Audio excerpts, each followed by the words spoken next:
Amigas e amigos, a Folha de São Paulo traz hoje, na sua edição de segunda-feira, dia 18,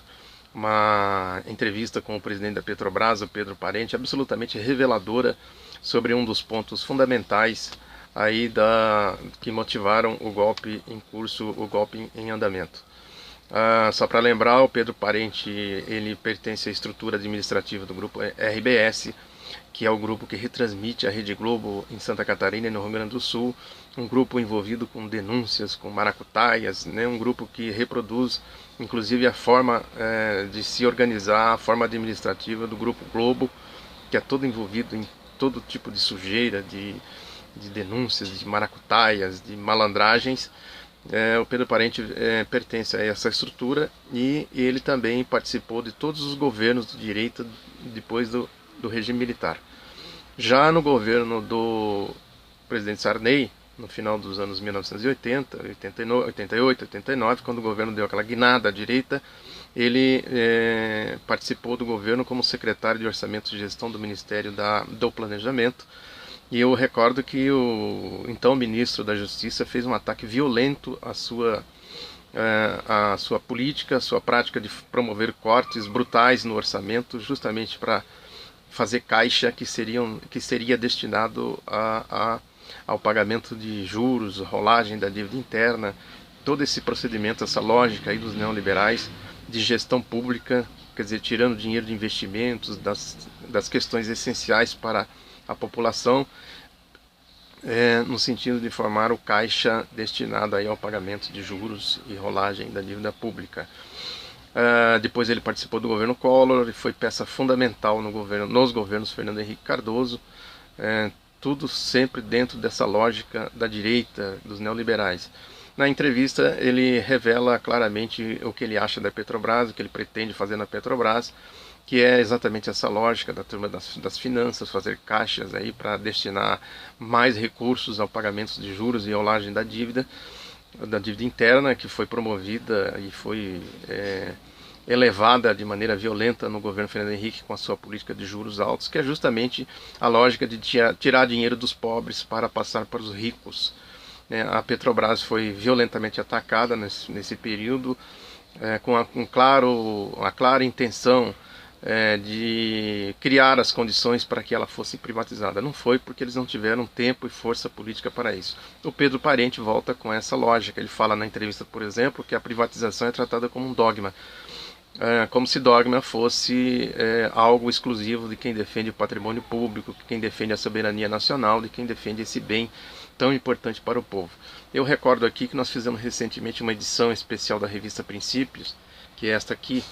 né, em defesa da Petrobras, e nesta revista eu fiz um artigo percorrendo toda a trajetória da Petrobras para mostrar como que a direita sempre cercou e atacou a Petrobras. Ela resistiu pela sua capacidade tecnológica que ela desenvolveu, pelo seu sistema de planejamento, enfim, toda a sua participação estratégica na nossa economia, na nossa soberania, um ponto fundamental aí do nosso país, né, da nossa história como nação, e administra um bem precioso, né, que são as nossas reservas, né, o nosso pré-sal, tudo isso, sem dúvida alguma, que está sob risco nas mãos desses golpistas, e o Pedro Parente deixa isso absolutamente claro nessa entrevista. Ele entra aí por questões, por exemplo, retoma essa campanha difamatória que foi promovida aí, envolvendo a empresa nessa farsa da Operação Lava Jato, né? E ele faz revelações esclarecedoras, conforme eu venho dizendo aqui, que os golpistas eles vão se desmentindo, né, entre eles mesmos. Nessa entrevista, mais uma vez, ele faz esse papel quando ele diz aqui que os diretores que foram nomeados tiveram a nomeação feita exclusivamente para praticar corrupção, sem lembrar, sem mencionar que isso começou, na verdade, no governo Fernando Henrique Cardoso, quando houve afrouxamento, né, dos controles, justamente para que se implantasse o sistema de corrupção que depois, mais tarde, foi revelado, foi descoberto. E ele diz aqui, por exemplo, que eles dariam uma volta em qualquer tipo de sistema, porque no fim do dia a consecução da prática não se dava na própria empresa, na assinatura dos contratos. esse dinheiro saía depois de fazer o pagamento às empreiteiras, conforme as delações. É o que eu venho dizendo aqui, o dinheiro não saiu da Petrobras, o dinheiro saiu dos contratos, nem o sistema de contratos que existiam mais controles até o governo Fernando Henrique Cardoso, quando os controles foram afrouxados. Né? Pode-se dizer, o governo Lula, o governo Dilma poderiam ter retomado, poderiam, né? Talvez essa seja uma grande falha deles. Mas o fato concreto é que quem promoveu o afrouxamento foi o governo do Fernando Henrique Cardoso. Essa prática foi instituída no governo do presidente Fernando Henrique Cardoso. E que a Operação Lava Jato deveria sim investigar a forma como os contratos estão assinados, as licitações e rastreamento do dinheiro, coisa que a Lava Jato simplesmente não fez, conforme eu já disse aqui também. Né? E o presidente da Petrobras, o parente, segue atacando a empresa, ataca o sistema de partilha, que foi uma engenharia muito bem feita aí na gestão do governo Lula, do governo Dilma, para preservar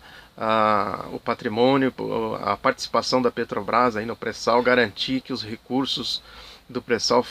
fossem destinados à educação, à saúde, enfim, ao desenvolvimento do país. A partilha seria fundamental, eles simplesmente estão acabando com a partilha, estão entregando o pré-sal, e o Pedro Parente deixa isso absolutamente claro, que quando a sociedade estiver madura, entre aspas, talvez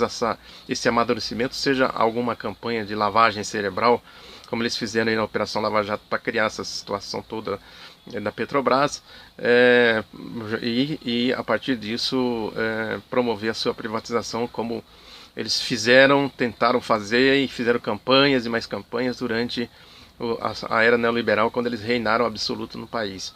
E ele entra também por questões do endividamento da Petrobras, que é um caso complexo, envolve investimentos, crescimento, envolve toda uma política estratégica aí para fazer com que a empresa se estabelecesse como um ponto referencial aí no mundo, né, no mercado de petróleo, na construção de refinarias e etc, né, que eles inviabilizaram com essa campanha violenta aí envolvendo a Petrobras nessa farsa da Lava Jato. Então a entrevista é reveladora e mostra bem o que querem e o porquê que eles deram o golpe e o que eles farão se não houver uma resistência organizada dos democratas, da nação, do povo, né, na defesa dessa empresa tão importante, tão estratégica para o nosso país, que tem uma bela história, como eu repito, e convido a leitura desse artigo que eu fiz, que foi uma pesquisa profunda, mostrando como a direita sempre cercou a Petrobras, como a direita sempre atacou a Petrobras e como a direita sempre quis aniquilar a Petrobras, em especial durante a ditadura militar e nos governos do Fernando Henrique Cardoso. É isso, um abraço.